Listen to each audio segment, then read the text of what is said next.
O que acontece de verdade dentro do nosso corpo quando a gente leva um corte ou pega uma infecção? A resposta é uma das operações de emergência mais impressionantes da biologia, a inflamação aguda. Hoje a gente vai desvendar essa história passo a passo. Vamos começar? Pois é, todo mundo já passou por isso, né? Um corte, uma batida, uma farpa no dedo. A reação do corpo é imediata, a gente já conhece. Mas os mecanismos por trás dessa reação são uma saga incrível de defesa e reparo celular. E esses aqui são os sinais de alerta clássicos. Vamos lá: dor, calor, a vermelhidão, que é o rubor, o inchaço, que é o edema, e às vezes a perda da função. É muito importante entender uma coisa: eles não são o problema em si, mas sim os sinais de que o sistema de primeiros socorros do corpo foi ativado com sucesso. Então, tudo começa com um alarme. A lesão ou algum invasor dispara uma espécie de sirene interna e uma resposta super complexa e coordenada começa a acontecer em questão de minutos. E aqui está o ponto crucial, pessoal. A inflamação não é a vilã da história. Muito pelo contrário. Ela é uma resposta de proteção, essencial para a nossa sobrevivência.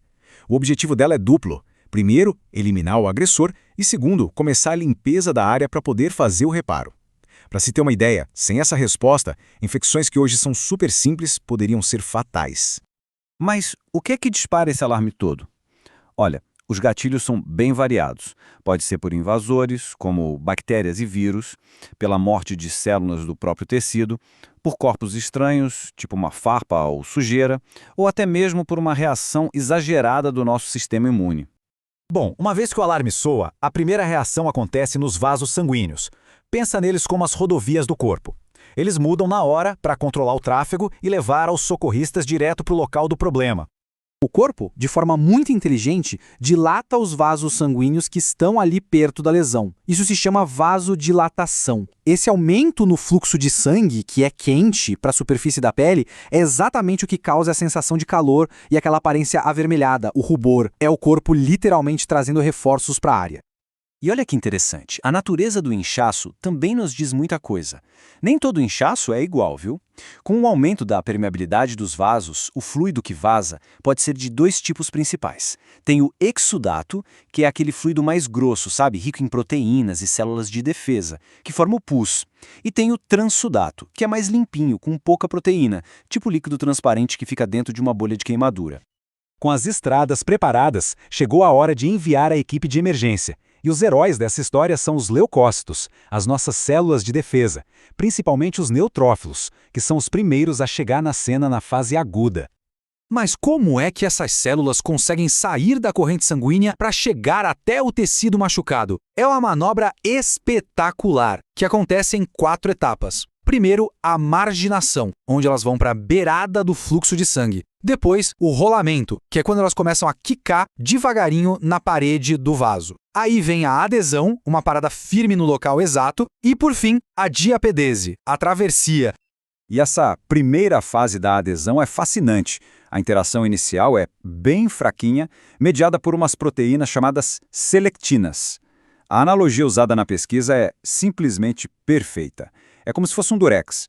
Ele gruda o suficiente para desacelerar a célula, mas não para parar de vez, permitindo que ela continue rolando em busca do sinal do problema. Mas aí, quando a célula finalmente encontra o sinal químico de que chegou no lugar certo, tudo muda. Outras proteínas, as integrinas, são ativadas e a adesão se torna firme. A analogia continua de forma brilhante. Se antes era durex, agora é super bonder. A célula trava no lugar, prontinha para a ação.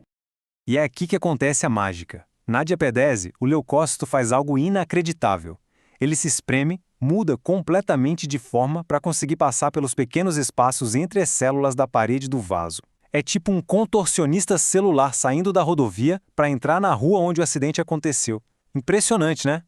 Uma vez fora da corrente sanguínea, os leucócitos finalmente estão no campo de batalha. A missão deles? A fagocitose. Ou seja, o ato de caçar, engolir e destruir qualquer ameaça que encontrarem pela frente.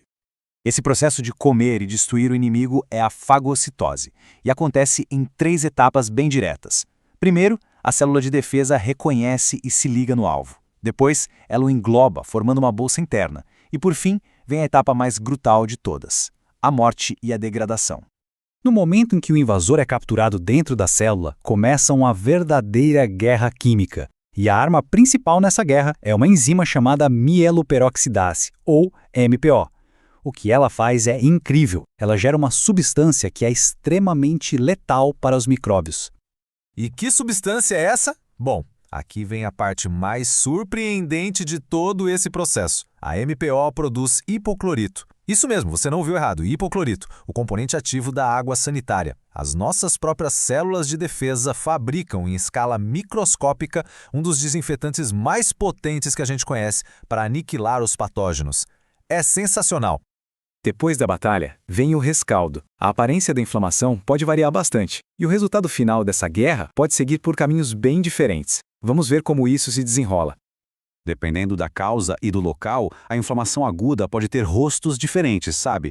Ela pode ser serosa, que é aquele líquido claro de uma bolha, pode ser fibronosa, com um material mais denso, que é comum em formações de membranas como o pericárdio, ao redor do coração. Tem a supurativa, que é a clássica formação de pus num abscesso ou numa espinha, ou ainda a ulcerativa, que é quando há uma perda de tecido, como numa úlcera de estômago. E como essa história toda termina? Existem basicamente 3 desfechos possíveis para a inflamação aguda. O ideal, claro, é a resolução completa. Outra possibilidade é a cicatrização, que acaba deixando uma marca.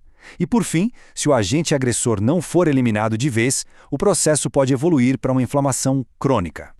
O final feliz que a gente sempre torce para acontecer é a resolução completa. O inimigo é derrotado, os destroços da batalha são todos limpos e o tecido se regenera perfeitamente, voltando ao seu estado normal sem deixar nenhum vestígio. Isso geralmente acontece em lesões menores e em tecidos que têm uma boa capacidade de se regenerar. Mas e quando a batalha não acaba? O que acontece se o agressor persiste e a inflamação se recusa a ir embora? Bem, aí a gente entra num território completamente diferente, o da inflamação crônica, onde o nosso próprio sistema de defesa pode se tornar um problema. Mas essa já é uma história para um próximo mergulho.